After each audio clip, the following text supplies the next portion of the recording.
महान आध्यात्मिक गुरु और दर्शन शास्त्र के पारंगत ओशो को जिसने जान लिया, उसके जीवन में निराधार बातों के लिए कोई जगह नहीं होती। आइए उनके जीवन के लिए अमृत तुल्य वचनों को सरल भाषा में जानें। ओशो कहते हैं कि हम सड़क पर भीख मांगते व्यक्ति को तो कह देते हैं कि बुरा है, तेरे पास हाथ और पैर हैं, फिर भी क्यों भीख मांगता है। लेकिन कभी हम अपने बारे में सोचते हैं कि हमारी चेतना जागृत है, फिर भी हम क्यों भीख मांगते हैं, कभी राम से, कभी बुद्ध से, कभी कृष्ण से। तुम जिसको धार्मिक कहते हो वह तो हिसाब किताब लगाता है। वह तो हिसाब लगाता है कि इतने उपवास करूं तो स्वर्ग मिलेगा, इतने व्रत करूं तो स्वर्ग मिलेगा, और इतना दान करूं तो स्वर्ग मिलेगा।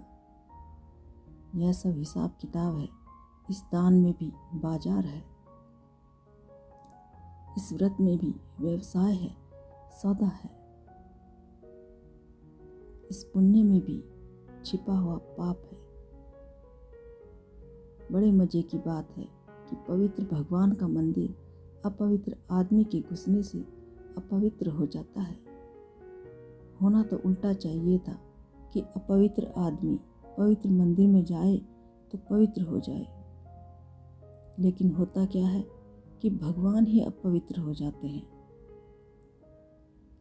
यह अपवित्र आदमी ही इतना मजबूत है कि भगवान कमजोर है इसके आगे।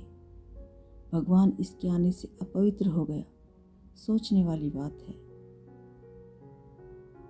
यह आदमी ही मजबूत जान पड़ता है भगवान से तो, कि भगवान को ही अपवित्र करने की क्षमता है आदमी के अंदर।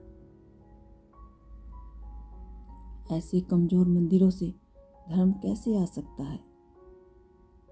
ऐसे मंदिरों की जरूरत है कि कोई अपवित्र जाए और पवित्र होकर लौटे। इसको ही मंदिर कहा जा सकता है। एक है नास्तिक जो अहंकार से अकड़ा हुआ है, एक है आस्तिक जो कांप रहा है भय से। यह दोनों किस्म के आदमी धार्मिक नहीं है। धार्मिक है तीसरा व्यक्ति जो नाच रहा है अहोभाव से, जो आनंद में मगन है कि जो भी मिला है वही अपरंपार है। ओशो कहते हैं कि जो मुझसे पूछते हैं कि मन को शांत कैसे करें, तो उनको मेरा जवाब है कि मन की फिक्र ही मत करो। तुम मन को कुछ मत करो, बस अपने विवेक को जगाओ। तुम होश से भर जाओ, मन के साथ संघर्ष मत करो। तुम और तुम्हारा मन दो अलग नहीं है। तुमने कभी कसम खाई कि जलती अग्नि में हाथ नहीं डालोगे? तुम जानते हो फिर कसम की क्या जरूरत। हाँ, तुम मंदिर में जाकर तो कसम लेते हो कि कभी क्रोध नहीं करेंगे, पर तुम यह नहीं जानते कि मंद बुद्धि कसम लेते हैं, व्रत लेते हैं। जिनकी प्रज्ञा प्रखर है वे कसम नहीं लेते, वे सिर्फ समझ लेते हैं। ये समझ ही उनकी नाव है। बुराई से आप लड़ेंगे तो आप हमेशा हारेंगे। बुराई से ऊपर उठा जाता है, बुराई से जीता नहीं जाता। और जो ऊपर उठ जाता है वो जीत भी जाता है। मृत्यु भविष्य में है, इस भूल में कभी मत रहना। मृत्यु तो प्रतिपल है। भविष्य क्या है? हमारे सारे वर्तमान का जोड़।